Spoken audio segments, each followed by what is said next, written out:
Time at 4 prime time news element optimum dose. आज prime time के menu में क्या खास, पहले उस पर एक निगाह। प्राइम एट 4 में आज दिखाएंगे कांवड़ पर योगी का फरमान, हिंदू हो या मुसलमान बगैर नाम के नहीं चलेगी दुकान, लेकिन विपक्ष इससे क्यों परेशान। यूपी बीजेपी पर अखिलेश का पंच, बगैर नाम लिए किस पर कसा मॉनसून ऑफर का तंज, यह भी आज प्राइम एट 4 में आपके सामने होगा। किसानों को धमकाने वाली पूजा खेड़कर की मां गिरफ्तार, लेकिन आईएएस पूजा पर लटकी कौन सी तलवार, यह भी आज प्राइम एट 4 में। और घाटी में आतंकवादियों के सफाये का टारगेट फिक्स, लेकिन कांग्रेस कब तक करेगी प्रदर्शन पॉलिटिक्स, पूरी खबर डिटेल के साथ आज प्राइम एट 4 में होगी।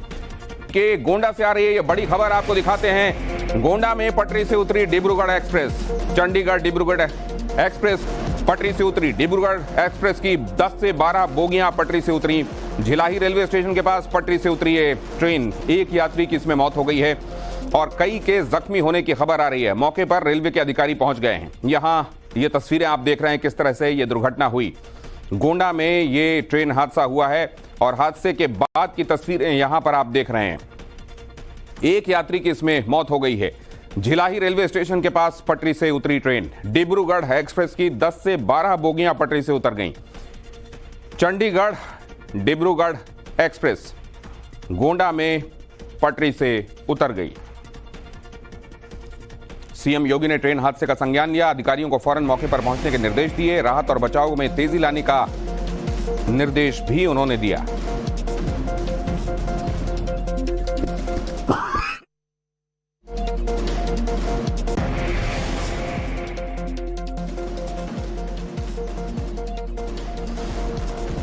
और यूपी में कांवड़ यात्रा को लेकर एक्शन में है सीएम योगी। कांवड़ यात्रा की तैयारियों को लेकर बड़ी बैठक की है उन्होंने।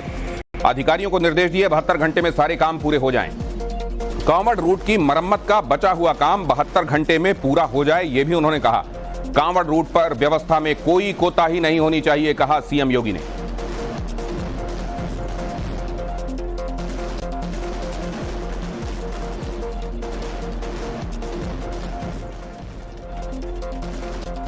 योगी ने बहुत साफ साफ कह दिया है कि कांवड़ यात्रा रूट की मरम्मत 72 घंटे में पूरी हो जानी चाहिए।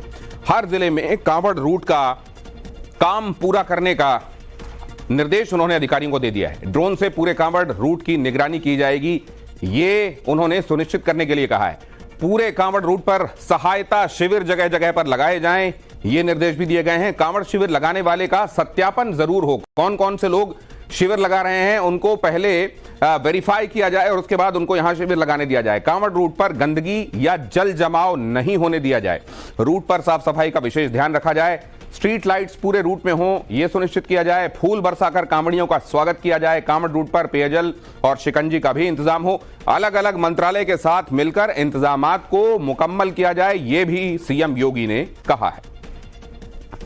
सीएम योगी को जिलाधिकारियों के लिए भी उन्होंने निर्देश जारी किए हैं। सावन में शिव मंदिरों में भीड़ प्रबंधन जरूरी है, उन्होंने कहा। स्थानीय प्रशासन मंदिर प्रबंधन से संपर्क करे, शिव मंदिरों के इंतजाम का निरीक्षण किया जाए, हादसों को टालने के पुख्ता इंतजाम किए जाएं। हाल ही में भगदड़ की वजह से एक बड़ा हादसा हुआ है, लिहाजा ये अब सावन को देखते हुए शिव मंदिरों में, शिवालयों में जबरदस्त भीड़ होगी, ये पहले से ही एंटीसिपेट किया जा रहा है। और इसी के तहत सीएम योगी ने कलेक्टर्स को कहा है कि अपने अपने जिलों में जो आपके यहाँ बड़े शिवालय हैं उनके यहाँ प्रबंधन समिति के साथ आप संपर्क में रहें और ये सुनिश्चित करें कि दर्शन के दौरान भक्तों को कोई समस्या ना हो और कम से कम कोई हादसे की स्थिति न बनने पाए। और अब आपको यूपी में कांवड़ का रूट भी बता देते हैं, जिसमें पूरे रास्ते में तमाम इंतजाम करने के लिए सीएम योगी ने कहा है। मेरठ से शुरू होकर बागपत, बिजनौर, संभल, मुरादाबाद, शामली, मुजफ्फरनगर, हापुड़, गाजियाबाद, नोएडा, बुलंदशहर और सहारनपुर, यहां पर आप देख रहे हैं ये जगहें हैं जो कांवड़ यात्रा के रूट में आती हैं।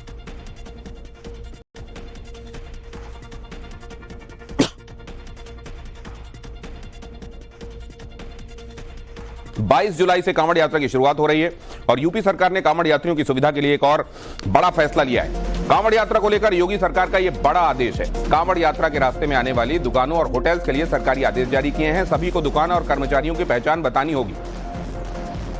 छद्म नामों के साथ दुकानें नहीं चलाई जा सकती। फलों की दुकानों के सामने नाम लिखना जरूरी होगा। यूपी सरकार का यह आदेश है। कांवड़ यात्रा को लेकर यह तैयारी है। फल के ठेले पर नाम लिखना होगा, ढाबे का नाम और कर्मचारी के संदर्भ में नाम डिस्प्ले करने होंगे। बिरयानी वाली की पहचान जिस भी तरह की जो दुकान है उसके साथ उसके मालिकों का नाम, एम्बिग्विटी किसी तरह की ना हो, कौन है ये मालिक, किसको, कौन इसको ओन करता है, इसको लेकर चीजें स्पष्ट होनी चाहिए। उन्होंने निर्देश दिए हैं। और मुजफ्फरनगर में शुरू हुआ सरकार के आदेश का पालन भी। दुकानों पर नाम और कर्मचारियों की पहचान सार्वजनिक करने के संदर्भ में यह काम शुरू हुआ। मुजफ्फरनगर में 240 किलोमीटर का यह कांवड़ मार्ग है। कांवड़ मार्ग में सरकारी आदेश का पालन शुरू हुआ। यहां पर दुकानों के सामने जो डिस्प्ले होगा वो चीजों को स्पष्ट करने वाला होगा, एम्बिगुअस नहीं होगा। ये जो पालन करने जो निर्देश दिए गए उसका पालन शुरू हो गया। हमने कहा कि हमारी यही समस्या है कि कोई भी मुसलमान अपनी पहचान छिपाकर, अपने नाम को छिपा करके हिंदू देवी देवताओं के नाम से अपनी कोई भी दुकान न चलाएं। तो हमें पुलिस प्रशासन मुजफ्फरनगर ने आश्वासन दिया कि ठीक है, अब कोई अपनी पहचान नहीं छिपाएगा। में जितने भी खान पान के दुकानें हैं, चाहे वो होटल, ढाबे, ठेले, जहां से भी कांवड़िए अपने खाद्य सामग्री खरीद सकते हैं, उन सबको ये निर्देशित किया गया है कि अपने प्रोप्राइटर के या काम करने वालों के नाम जरूर डिस्प्ले करें। ये इसलिए जरूरी है ताकि किसी प्रकार का कोई कंफ्यूजन किसी भी कांवड़िए के अंदर ना रहे और ऐसी स्थिति ना उत्पन्न हो कि कहीं कोई आरोप प्रत्यारोप हो और बाद में कानून व्यवस्था की स्थिति उत्पन्न हो, इसलिए ऐसा निर्देश दिया गया है। यूपी सरकार आदेश पर ओवैसी का वार। हिटलर शाही से आदेश की तुलना की। सोशल मीडिया पर पोस्ट के जरिए हमला किया। ओवैसी ने सोशल मीडिया पर लिखा, उत्तर प्रदेश पुलिस के आदेश के अनुसार अब हर खाने वाली दुकान या ठेले के मालिक को अपना नाम बोर्ड पर लगाना होगा ताकि कोई कांवड़िया गलती से मुसलमान की दुकान से कुछ खरीद न ले। इसे दक्षिण अफ्रीका में एपार्थीड कहा जाता था और हिटलर की जर्मनी में इसका नाम चोरन बायकॉट था। उनका कहना यह है कि ये भेद किया जा रहा है, लोगों में ये भेद पैदा किया जा रहा है और ये भेद करना ठीक नहीं है, कहना है ओवैसी का। ओवैसी के बाद अखिलेश ने भी उठाया सवाल। अखिलेश ने सोशल मीडिया पर लिखा, जिसका नाम गुड्डू, मुन्ना, छोटू या फत्ते है उसके नाम से क्या चलेगा? उसके नाम से पता कैसे चलेगा कि वो कौन है? माननीय न्यायालय स्वतः संज्ञान लें और ऐसे प्रशासन के पीछे के शासन तक की मंशा की जांच करवाकर उचित दंडात्मक कार्रवाई करें। ऐसे आदेश सामाजिक अपराध हैं जो सौहार्द के शांतिपूर्ण वातावरण को बिगाड़ते हैं। एडमिनिस्ट्रेशन ने ये एडवाइजरी जारी करी है, मुझे लगता है कि सही है। आप अपनी आइडेंटिफिकेशन क्यों छुपाना? एक आस्था का बड़ा त्यौहार मनाने जा रहे हैं लोग। कांवड़िए पवित्र जल लेने जा रहे हैं, लेकिन इसमें अखिलेश यादव अपनी जो तुष्टीकरण की राजनीति का ट्विस्ट है वो लेके आ गए। और आगे आपको दिखाने वाले हैं यूपी में बीजेपी की हार का पूरा विश्लेषण। लेकिन पहले खबर जयपुर से। राजस्थान यूनिवर्सिटी में छात्रों का प्रदर्शन, भीड़ को खदेड़ने के लिए पुलिस का लाठीचार्ज। लाठीचार्ज में कई छात्रों के जख्मी होने की खबर। दोबारा छात्र संघ चुनाव कराने को लेकर यह प्रदर्शन। यहां आप देखिए, दोबारा छात्र संघ चुनाव कराए जाएं, इसको लेकर प्रदर्शन हो रहा है और स्थितियां काबू में करने के लिए पुलिस को बल प्रयोग भी करना पड़ा है।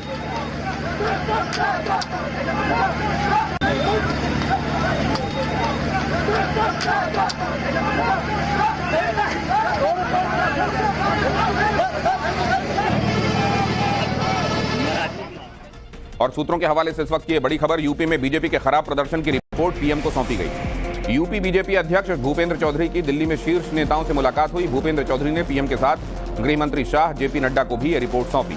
15 पन्नों की रिपोर्ट में हार की वजहें बताई गई हैं। आपको बता दें कि इस रिपोर्ट में हार की वजहें कास्ट फैक्टर और वोट प्रतिशत को लेकर आइडेंटिफाई किया गया है। इस रिपोर्ट में पेपर लीक, संविधान बदलने वाले पार्टी नेताओं के बयान और प्रशासन की मनमानी का जिक्र भी किया गया है। सूत्रों के मुताबिक यह रिपोर्ट 15 पन्ने की रिपोर्ट क्या कहती है? 80 सीटों पर 40,000 कार्यकर्ताओं से बातचीत के आधार पर जो रिपोर्ट बनाई गई है वो क्या कहती है? फीडबैक के आधार पर 15 पेज की रिपोर्ट ये बताती है कि कहां पर कौन से फैक्टर्स पार्टी के अगेंस्ट गए हैं, पार्टी के खिलाफ गए हैं। रिपोर्ट के मुताबिक 6 क्षेत्रों में 6 क्षेत्र ऐसे हैं जहां बीजेपी का वोट शेयर 8% घटा है। पश्चिम और काशी क्षेत्र, यहां बीजेपी ने सबसे खराब प्रदर्शन किया है। मतलब यह समझ लीजिए कि पूर्वांचल और पश्चिमी उत्तर प्रदेश, पश्चिम और काशी क्षेत्र में 28 में से सिर्फ 8 सीटों पर जीत हासिल हुई है। ब्रज इलाके में 13 में से महज 8 सीटों पर बीजेपी जीती है और गोरखपुर रीजन में पार्टी को 13 में से 6 सीटें मिली हैं। आवाध इलाके में बीजेपी ने 16 में से 7 सीटें हासिल की हैं। कानपुर और बुंदेलखंड में 10 में से 4 सीटें हासिल हो सकी। और आगे आपको दिखाएंगे अखिलेश ने किसे दिया मॉनसून ऑफर। लेकिन पहले बुलंदशहर से आई बड़ी खबर आपको दिखाते हैं, जहां सपा के पूर्व विधायक और बाहुबली नेता गुड्डू पंडित पर मुकदमा दर्ज हो गया है। गुड्डू पंडित पर उनकी ही पत्नी ने गंभीर आरोप लगाए हैं। पत्नी ने दर्ज करवाया है गुड्डू पंडित पर मुकदमा। पत्नी ने गुड्डू पंडित से जान का खतरा खुद को बताया। मुझे और मेरे बेटे को मार दिया जाएगा, अर्चना पांडा का कहना है। मुझे मधुमिता शुक्ला बना दिया जाएगा, अर्चना पांडा का यह भी कहना है। जब तक राष्ट्राध्यक्ष जी अखिलेश जी नहीं आएंगे, अखिलेश जी मैं मर जाऊंगी, पर मैं गाड़ी से उतर के नहीं जाऊंगी। ये समाजवादी पार्टी की कार्यकर्ता पूर्व बाहुबली विधायक गुड्डू पंडित की पत्नी अर्चना पांडा हैं, जो अपनी जान को खतरा बता रही हैं। अखिलेश यादव से न्याय की गुहार लगा रही हैं, लेकिन अखिलेश के पास इतना वक्त कहां कि कार्यकर्ताओं की आवाज को सुन सकें। वो चीख कर कह रही हैं, अखिलेश जी बचा लीजिए। अखिलेश जी मुझे मरना पसंद है, मैं गाड़ी से उतर के नहीं जाऊंगी। देखिए जो अपराधी है वो बाहर घूम रहा है, दीपक शर्मा जिसने रास्ता दिखाया, राजू पंडित जो इनका पीएसओ, सचिन शर्मा हापुड़ का जो मेरी मर्डर की प्लानिंग रचते थे, ये सब एक गैंग बन के काम कर रहे थे। अखिलेश जी ये वही कार्यकर्ता हैं जिनकी बदौलत आप फर्श से अर्श तक पहुंचे। ये वही कार्यकर्ता हैं जिन्होंने उत्तर प्रदेश में आपकी डूबती नैया को बचाया। अब वो अपनी जान को बचाने की गुहार लगा रही हैं। वो चीख कर कह रही हैं कि उन्हें मार दिया जाएगा। मुझे मार दिया जाएगा, मुझे फिर से मधुमती शुक्ला बना दी जाएगी। मुझे राष्ट्राध्यक्ष जी मुझे बचा लीजिए। जब तक आप आएंगे नहीं राष्ट्राध्यक्ष जी, जब तक मैं नहीं जाऊंगी। गुड्डू पंडित और उसके बेटे सार्थक शर्मा से ये जान का खतरा बता रही हैं और फपक कर रो रही हैं। तो हमारे घर को गुंडों ने कब्जा कर दिया और मुझे नहीं पता था, जिसका हाथ पकड़ के मैं आई। आज वो मेरे और मेरे बेटे को मारने का षड्यंत्र बना लिया। अखिलेश तो नहीं गए, लेकिन योगी की पुलिस ने फौरन मुकदमा दर्ज कर आरोपी सार्थक शर्मा को हिरासत में लेकर आगे की कार्रवाई शुरू कर दी है। अर्चना पांडा के मामले में समाजवादी पार्टी की तरफ से बयान भी आ गया है। यह पारिवारिक मामला है, मनोज यादव ने कहा। इस मामले में पुलिस को कार्रवाई करनी चाहिए। महिला सुरक्षा से कोई समझौता हमें मंजूर नहीं है, समाजवादी पार्टी की तरफ से स्टेटमेंट आया। देखिए, निश्चित तौर पे हस्बैंड वाइफ के तमाम बातों पे तमाम तरह के मतभेद होते हैं, झगड़े होते रहते हैं, उस पर समाजवादी पार्टी क्या करे। लेकिन निश्चित तौर पे अगर वो प्रशासन के पास गई, एसपीडीएम के पास गई हैं, तो ये एसपीडीएम की जिम्मेदारी बनती कि उनकी मदद करें। समाजवादी पार्टी किसी ऐसे पारिवारिक झगड़े के बीच में नहीं पड़ना चाहती, लेकिन अगर किसी की जान को खतरा है तो उसकी मदद प्रशासनिक रूप से उन लोगों को करनी चाहिए। समाजवादी पार्टी अपील करती है एसपीडीएम से भी कि उनकी मदद की जाए।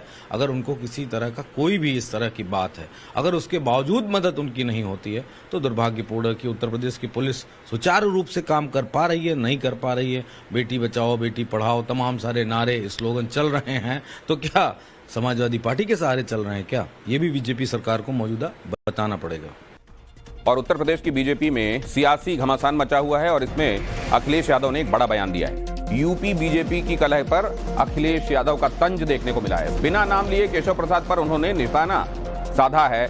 मॉनसून ऑफर का जिक्र किया है। सपा चीफ ने कहा कि 100 लाओ सरकार बनाओ। अखिलेश ने इसे मॉनसून ऑफर करार दिया है। मॉनसून ऑफर, 100 लाओ सरकार बनाओ, ट्वीट यहां आपको दिखाई दे रहा है। यूपी की राजनीति से ही ये खबर। उपचुनाव साथ लड़ सकते हैं समाजवादी पार्टी और कांग्रेस। समाजवादी पार्टी 7, कांग्रेस 3 पर चुनाव लड़ सकती है। 21 जुलाई को लखनऊ में कांग्रेस की अहम बैठक है। बैठक में उपचुनाव की रणनीति पर चर्चा होगी।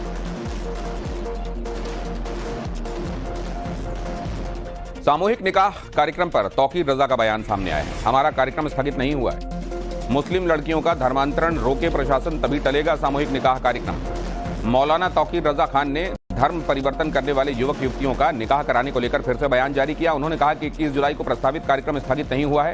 उम्मीद है कि प्रशासन हमें अनुमति देगा। मौलाना ने मांग की है कि जिन लोगों ने मुस्लिम लड़कियों का धर्म परिवर्तन कराकर शादी कराई है, उनकी भी जांच करवाकर कार्रवाई की जाए। हमें जब तक यह आश्वासन नहीं मिलता, हम अपना कार्यक्रम स्थगित नहीं कर सकते। हालांकि उन्होंने ये भी कहा है कि अनुमति नहीं मिली तो हम कानून के खिलाफ कोई कार्य नहीं करेंगे।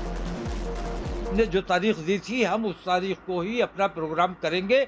परमिशन अगर नहीं दी जाती है तो हमें इतना पूछने का हक है कि हमें परमिशन देने में आपको क्या दिक्कत है। बाकी लोग जो परमिशन नहीं मांगते हैं वो कोई भी कार्यक्रम कर सकते हैं, किसी का भी धर्म परिवर्तन करा सकते हैं, कानून अपने हाथ में ले सकते हैं, उनके लिए कोई कानून नहीं है। दुनिया को ये बताना है कि हिंदुस्तान में 2 किस्म के कानून चल रहे हैं। एक वो कानून है जो मुसलमानों का उत्पीड़न करता है, दूसरा वो कानून है जो गैर मुस्लिमों को खुली छूट देता है कि वो कानून अपने हाथ में लेकर कोई भी हरामकारी कर सकते हैं। बदलती डेमोग्राफी पर बोले सीएम हेमंत बिस्व शर्मा। 65 सालों में मुस्लिम आबादी तेजी से बढ़ी है। असम में 1951 में 12% मुसलमान थे। आज असम में मुस्लिम आबादी 40% है। हेमंत बिस्व शर्मा ने कहा कि 2 धर्म के लोगों के बीच में शादी होती है तो वो विशेष विवाह अधिनियम के तहत होती है, लेकिन आज घुसपैठिए आकर आदिवासी बेटियों से शादी कर रहे हैं। सीएम हेमंत ने कहा कि इसे लेकर मैं हर दिन संघर्ष कर रहा हूं।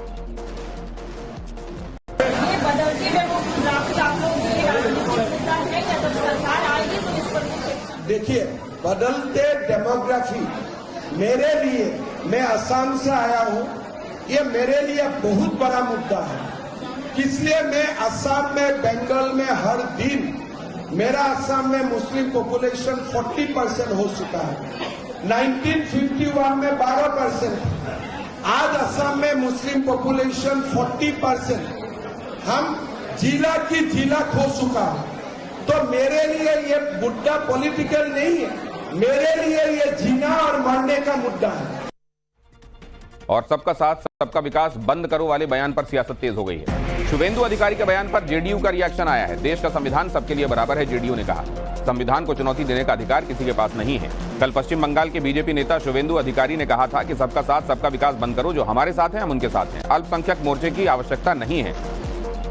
सबका साथ सबका विकास আর বলবো না, বলবো जो हमारे साथ हम उनका साथ, जो हमारे साथ, जो हमारे साथ, जो हमारे साथ हम उनका साथ, सबका साथ सबका विकास बंद करो।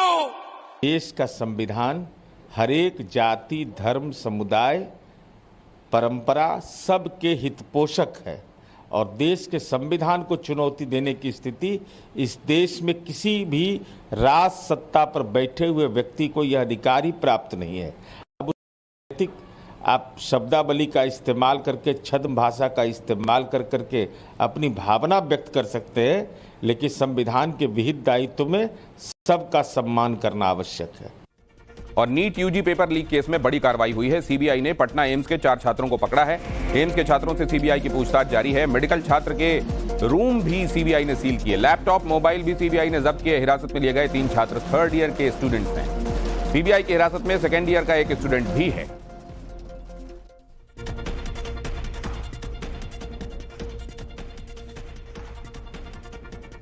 और छात्रों पर एक्शन को लेकर पटना एम्स के डायरेक्टर का क्या कहना है? अगर छात्र पेपर लीक में शामिल होंगे तो इन पर कार्रवाई की जाएगी। एम्स प्रशासन भी कार्रवाई करेगा। जीके पाल, जो कि डायरेक्टर हैं एम्स के, उन्होंने कहा है कि अगर ये लोग शामिल पाए गए हैं तो इन पर कार्रवाई होगी। नीट पेपर लीक मामले में लगातार सीबीआई की कार्रवाई हो रही है। पटना एम्स से 4 स्टूडेंट, जो मेडिकल स्टूडेंट है, उसको भी हिरासत में लिया गया है सीबीआई की तरफ से। हमारे साथ डायरेक्टर साहब हैं पटना एम्स के, उनसे हम सीधे बात करते हैं। सर, ये बताइए कि कब ये सीबीआई की टीम आई थी और किन लोगों को गिरफ्तार किया? कल 17 जुलाई को सीबीआई टीम आए थे हमारा कैंपस में। इससे पहले उनका एक वरिष्ठ अधिकारी ने हमें इन्फॉर्मेशन भेजे थे हमारा व्हाट्सएप में। एक स्टूडेंट का पिक्चर और उनका मोबाइल नंबर, कौन सा हॉस्टल में रहते हैं, वो सब डिटेल हमारे पास भेजे। उसके बाद हम एक राउंड ले रहे थे, उसी समय उनका एक इंस्पेक्टर आके स्टूडेंट को लेके गए।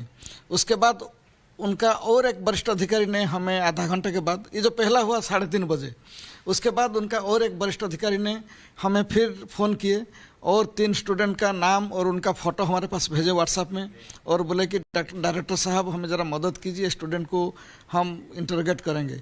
उसके बाद मेरा जो डीन एकेडमिक है और OSD हैं, डीन स्टूडेंट अफेयर्स में, सबको स्टूडेंट का।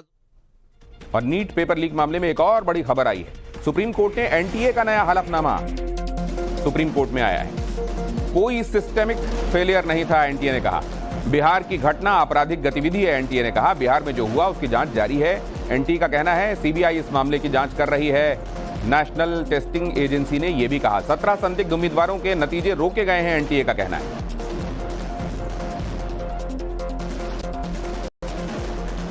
तो सुप्रीम कोर्ट में यह हलफनामा दिया गया है। नीट पेपर मामले में सुप्रीम कोर्ट का आदेश।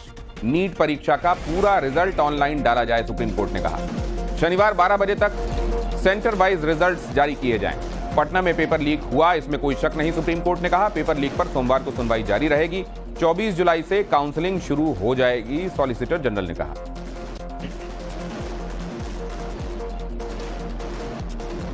कांग्रेस का प्रदर्शन। जम्मू के शहीदी चौक पर कांग्रेस नेताओं ने नारेबाजी की। केंद्र सरकार के खिलाफ कांग्रेस नेताओं ने बोला हमला।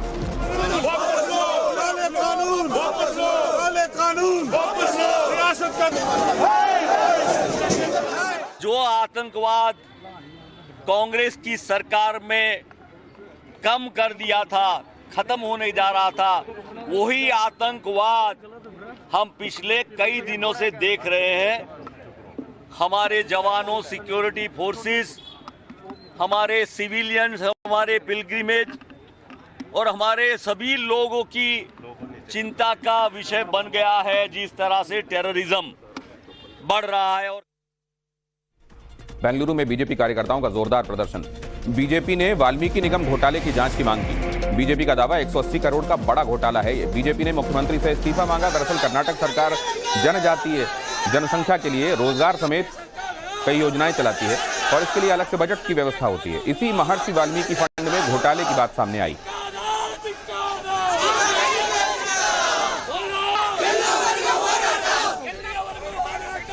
और विवादित ट्रेनी IAS ऑफिसर पूजा खेड़कर, उस मामले में क्या?